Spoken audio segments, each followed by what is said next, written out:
మన మర్రి golden diamonds లో మీరు కొనే ఆభరణాలపై నో జీఎస్టీ, కేవలం 1% నుండి 11% వరకు మాత్రమే గల VA, ఆపై జీరో మేకింగ్ ఛార్జెస్, ఇంకా నో జీఎస్టీ. మర్రి గోల్డెన్ డైమండ్స్. కడుపున పుట్టిన పిల్లలు సంతోషంగా ఉండాలని తల్లిదండ్రులు కోరుకుంటారు. ఇంటి ముందు ఆడుతూ పాడుతుంటే సంబరపడిపోతారు. కానీ కన్నబిడ్డ చావు బతుకులతో కొట్టుమిట్టాడుతుంటే కనీసం కాలు కదపలేని స్థితిలో మంచానికే పరిమితమైతే ఆ తల్లిదండ్రుల వేదన వర్ణనాతీతం. ఆ కష్ట సమయంలో ఇంటి పెద్ది ఇల్లు విడిచి పెట్టిపోతే కష్టాల కడలిలో మంచాన పడిన కుమార్తెను సాకుతున్న ఖమ్మం నగరానికి చెందిన ధనలక్ష్మి దీన గాథ ఇది.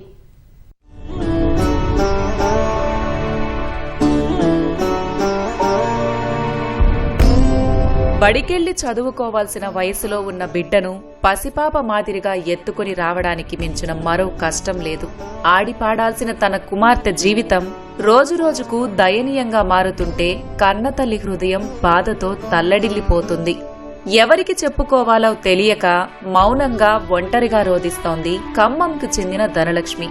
ఆమె కుమార్తె జనని వయస్సు 13 ఏళ్లు. పాఠశాలకు వెళ్లాల్సిన వయస్సులో బాలిక కనీసం కాలు చెయ్యి కదపలేని స్థితిలో ఉంది. పుట్టినప్పుడు బాగానే ఉన్నా 4 ఏళ్ల వయస్సులో వచ్చిన ఫిట్స్ పాప జీవితాన్ని తలకిరిందులు చేసింది. ఉన్నట్లుండి బాలిక అనారోగ్యం బారిన పడటంతో ఖమ్మంలోని అన్ని ఆస్పత్రుల్లో చూపించినా ఫలితం లేదు.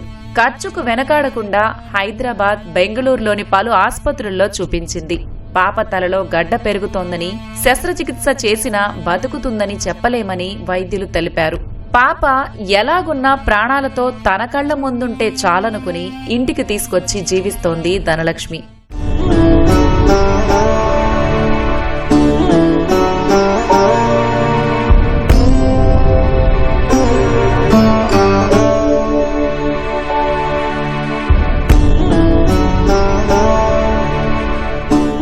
రోజులు గడుస్తుంటే పాప ఆరోగ్యం క్షీణించడం మొదలుపెట్టింది.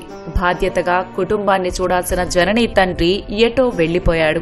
అయినా కన్న కూతురు భారం అనుకోకుండా అన్నీ తానై పాపని పెంచుతోంది ఆ తల్లి. ఎక్కడికెళ్లినా పాపను చేతుల్లో పట్టుకుని తీసుకెళ్తోంది. రోజువారీ కూలీ పనులతో ఉపాధి పొందే ధనలక్ష్మి పాప ఆరోగ్యం దృష్ట్యా ఆ పని మానేసింది. 24 గంటలు చిన్నారి బాగోగులు చూసుకుంటూ గడుపుతోంది. గతంలో ప్రభుత్వం ఇచ్చిన ఇంటిలో ఉన్నా అది 3వ అంతస్తులో ఉండటంతో ప్రతి చిన్న పనికి కిందకి పైకి తీసుకెళ్లడం ఆమెకు భారంగా మారింది. భర్త తప్పిపోయారని చెప్పడంతో ఒంటరి మహిళ పింఛన్ రావట్లేదు. పాపకి వచ్చే దివ్యాంగ పింఛన్ డబ్బులే వారికి జీవనాధారమైంది. 3 సంవత్సరాలు పాపకి బాగా ఫిట్స్లు వచ్చి తలకాయలో గడ్డొచ్చి ఆపరేషన్ చేయాలి అని చెప్పారు. చెప్తే ఆ ఖమ్మంలో ప్రతి ఒక్క హాస్పిటల్లో తిరిగిన పాపని వేసుకొని పాపైనా అమ్మాయి ఇక్కడ ట్రీట్మెంట్ లేదని హైదరాబాద్ పంపించారు. హైదరాబాద్ పోతే అక్కడ కూడా అమ్మ ఇక్కడ ట్రీట్మెంట్కి లేదు పాపకి, బెంగళూరు వెళ్ళండి అన్నారు. బెంగళూరు వెళ్ళాం.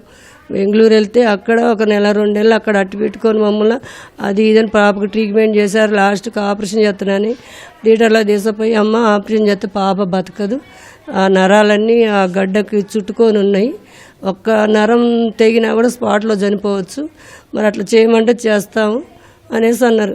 అయ్యా మేము ఇంతకాలం చదువుకున్నాం పిల్లని, మీ చేతికి ఇచ్చి మా పిల్లని చంపుకొని పొమ్మంటారు, మాకు ఆపరేషన్ వద్దు ఏమొద్దు, మా పిల్ల బతికినన్ని రోజులు మేము చదువుకుంటామని తీసుకొచ్చుకొని ఇక ఆ పిల్లకి ఇక భర్త ఈ పిల్లను ఊరికి అట్లా చూస్తుంటే నేను సాధలేని నా భర్త కూడా వెళ్ళిపోయి ఇప్పుడు 7-8 సంవత్సరాలు అవుతుంది.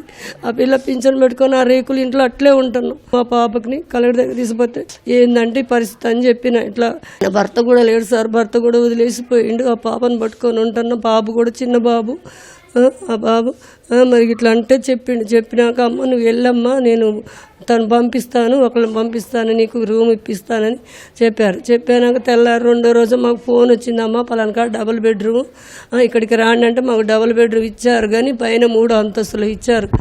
ఇప్పుడు పాప అప్పుడు చిన్నపిల్ల కాబట్టి కిందికి పైకి దిగినా చేసుకున్నా. ఇప్పుడు పాప పెద్దగా అయింది, కిందికి మీదికి దిగలేక నాకు బాధ వస్తుంది, నా నడుము నొప్పులు కూడా వస్తున్నాయి. ఇక పిల్లకి 4,000 వస్తున్నాయి. ఆ పింఛన్ పట్టుకొని ఒక రోజు వండుకొని ఓ రోజు వండుకోకుండా కూర వండుకొని రోజు అదే కూర 2వ రోజు చేసుకొని తింటాను. పిల్లకు మందులకు నాటికి పిల్ల పింఛన్ వస్తుంటే సరిపోవట్లేదు నాకు, ఇంట్లో వెళ్ళక్కడే కష్టమైపోతుంది. నేను బయటికి పోయి చేసుకుందామా, ఆ పిల్లకి కళ్ళు కనపడవు, తాళం వేసుకొని పోవాలి. అదే పిల్ల ఏదైనా ఫిట్స్లు వస్తాయి, మళ్ళీ ఆ పిల్లకి వదిలిపెట్టిపోతాయి. ఆ పిల్లని కాసుకొని అట్నే బతుకుతాను. 24 గంటలు ఆమె కాడే ఉండాలి, పని చేసుకుంటా మాట్లాడుకుంటా, ఇక అట్లా బతుకుతున్నాం మేము. మీరు మాకు పైన కింద చూసి ఇవ్వండి కొంచెం, మాకు ఏదైనా పిల్లకి ఏదన్నా మాకు ఇంట్లో వెళ్ళకోకుండా ఉంటాను, దాతలు ఉంటుందా మాకు సాయం చేయండి అమ్మ. ఎన్నిసార్లు పెట్టుకున్నా నాకు పింఛన్ ఇవ్వట్లేదు, నాకు పిల్ల 4,000 వస్తుంటే 4,000 బతుకుతాను నేను. ఆ పిల్లకి డైపర్ల కాడించి, మందుల కాడించి, ఇంట్లో ఖర్చుల కాడించి అట్లనే ఉండలేక తినకుండా ఉంటున్నాం మేము. ఎవరైనా దాతలు ఉంటే మాకు సహాయం చేయి, మమ్మల్ని ఆదుకోండి. మా అమ్మకి ఎత్తుకోలేకపోతుంది సాగు అని చెప్పిన, పైకి కింది దిగలేకపోతుంది అని చెప్పా. ఇప్పిత్తలే కింద అన్నాడు, ఇంకిప్పియలే. నాకే ఆదాయం లేదు, నా పింఛన్ వల్లే బతుకుతుంది మా అమ్మ. కంట్రోల్ బియ్యం వస్తుంటే తింటున్నాం, మందులకి వాటికి వీటికి చాలా అవుతున్నాయి. నన్ను చూడండి, నాకు సాయం చెయ్యండి. తలలో గడ్డ క్రమంగా పెరిగి పాపకి ఫిట్స్ రావడం ఎక్కువయ్యాయి. ఏ క్షణం ఏం జరుగుతోందో తెలియక ఆ కన్నపేగు తల్లడిల్లిపోతోంది. దాతలెవరైనా ఆర్థిక సాయం చేయాలని ఆ తల్లి కూతురు వేడుకుంటున్నారు.